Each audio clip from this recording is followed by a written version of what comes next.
आदिवासी party के खेरवाड़ा विधानसभा के लोकप्रिय उम्मीदवार विनोद कुमार जी मसार साहब के इस चुनावी सभा में आए हुए मेरे भाइयों बहनों, माताओं, वडीलों, आप सभी का तहे दिल से स्वागत, जोहार। मैं मेरा परिचय बता दूं, मैं डूंगरपुर भील राजा डूंगर बरंडा की धरती से आपके खेरवाड़ा में आया हूं। मेरा नाम चंदूलाल बरंडा, एडवोकेट हूं। मैं डूंगरपुर सेशन कोर्ट में मेरा कार्यालय है। आज जो चुनावी सभा होने जा रही है, मैं सबसे पहले आपको बता देना चाहूंगा, हमें भारत आदिवासी पार्टी की जरूरत क्यों पड़ी। इतने समय से भारतीय जनता पार्टी, कांग्रेस पार्टी, इन लोगों ने एसटी, एससी, ओबीसी और माइनॉरिटी का विकास नहीं किया और गरीब तबके के विकास की बात नहीं की। इसलिए भारत आदिवासी पार्टी का गठन किया गया। दोस्तों, इस देश में एसटी, एससी, ओबीसी, माइनॉरिटी के जो हक अधिकार थे, आदिवासियों के लिए 5वीं अनुसूची थी और 6वीं अनुसूची थी। इन अधिकारों की इन दोनों पार्टियों ने बात नहीं करी। अल्पसंख्यकों के लिए, मुस्लिम समुदाय के लिए जो 70 कमेटी बनी, उनके लिए कभी नहीं बोले। एससी समुदाय के लिए जितने भी आयोग बने, इन आयोगों के लिए नहीं बोले। इसीलिए इन सभी बातों की मांग को प्रमुख रूप से धरातल पर लागू करने के लिए भारत आदिवासी पार्टी आपके बीच में आई है। और आपके विधानसभा क्षेत्र में विनोद जी जो आपके बीच में उम्मीदवार हैं, इनको भारी मतों से विजय दिलाकर राजस्थान की विधानसभा में उनकी आवाज गुजारोगे, ऐसी मैं आपसे उम्मीद करता हूं। दोस्तों, क्यों जरूरत पड़ी? दोस्तों, हमारे युवाओं के अधिकारों को नहीं दिया, हमारे युवाओं के आरक्षण को नहीं दिया, पढ़ने वाले विद्यार्थियों का आज आरक्षण नहीं दिया गया। भारतीय जनता पार्टी, भारत की जो कांग्रेस पार्टी, उन्होंने कभी भी विधानसभा में और लोकसभा में आदिवासियों, एसटी, एससी, ओबीसी के लिए रिजर्वेशन की बात नहीं करी। इसीलिए अब की बार आपके बीच में भारत आदिवासी पार्टी आई है।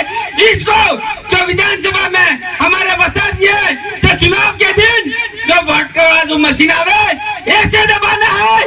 भारतीय जनता पार्टी और कांग्रेस पार्टी फीस कर दो और भारत आदिवासी पार्टी के उम्मीदवार को जिता के विधानसभा में आपकी आवाज गुजारने की बात आप करेंगे। दोस्तों, ये बात आपके सामने कहने आया हूं।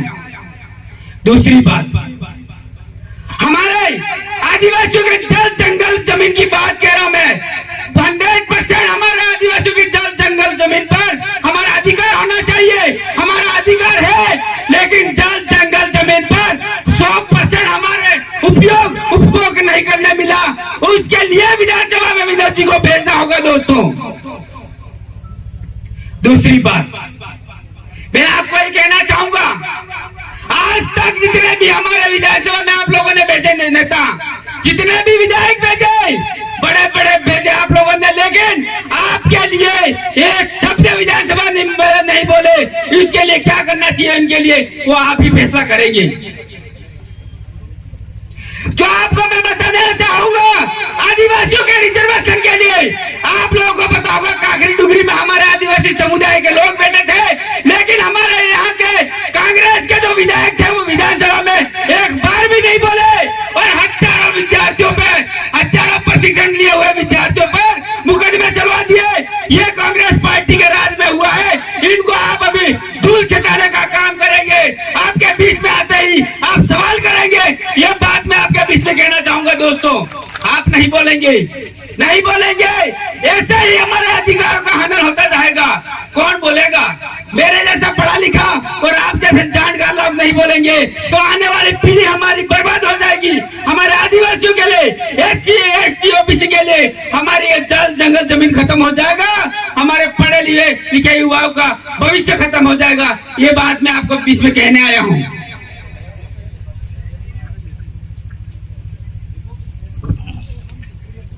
भाइयों, आज तक हमारे आदिवासियों के जितने भी सुप्रीम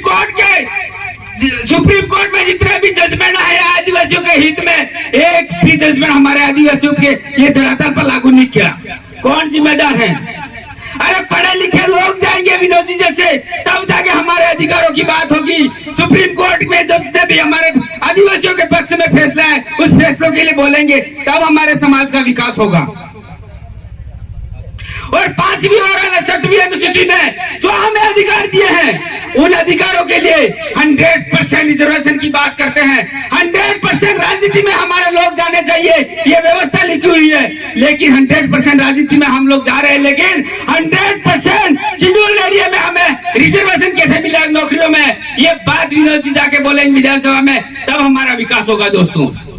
दूसरी बात, TSC में ट्राइबल एडवाइजरी काउंसिल कमेटी में हमारे 17 विधायक जाएंगे भारत आदिवासी पार्टी के, तब जाके वहां हमारे आदिवासियों की मूल क्या व्यवस्था होनी चाहिए, क्या समस्या है, क्या होना चाहिए, ये वहां पर प्रस्ताव लेंगे। प्रस्ताव लेकर राज्यपाल को भेजेंगे, तब जाके हमारे इन आदिवासियों के लिए, आदिवासी क्षेत्र के लिए हमारे अधिसूचना जारी होगी। इससे पहले कुछ नहीं होना है। जो हमारे विधायक नहीं बनेंगे, हमारे विधायक TSC में नहीं जाएंगे, हमारा विकास नहीं होगा दोस्तों। 2009 में प्रशिक्षण में हमें लड़ाई झगड़ा करके, लड़के हाईवे जाम करके पहली बार 45% प्रशिक्षण में रिजर्वेशन की अधिसूचना जारी करवाई। इसके बाद एक भी अधिसूचना आदिवासी के लिए नहीं हुई है, आप देख सकते हैं। 2013 में समानता मंच ने 30% मांगा, यही कांग्रेस के लीडर इन्होंने 30 की जगह 50% रिजर्वेशन दिया और हमारे लोगों को नौकरियों में जाने से रोकने का काम कांग्रेस और 2016 में भारतीय जनता पार्टी ने किया है। 2 अधिसूचना जारी करी, इसके खिलाफ आपको भी बोलना होगा। इन लोगों को हमारे बीच में आने पर हमें रोकना होगा, रोक के सवाल करना होगा। आदिवासियों का गला घोटने का काम किया है, हमारे बीच में आने की जरूरत नहीं है। अब की बार भारत आदिवासी पार्टी के उम्मीदवार विनोद जी मसर विधानसभा में भेजना है। ये बात आपके बीच में कहकर मेरी बात को खत्म करता हूँ। जय जोहार, जय आदिवासी, जय भील प्रदेश।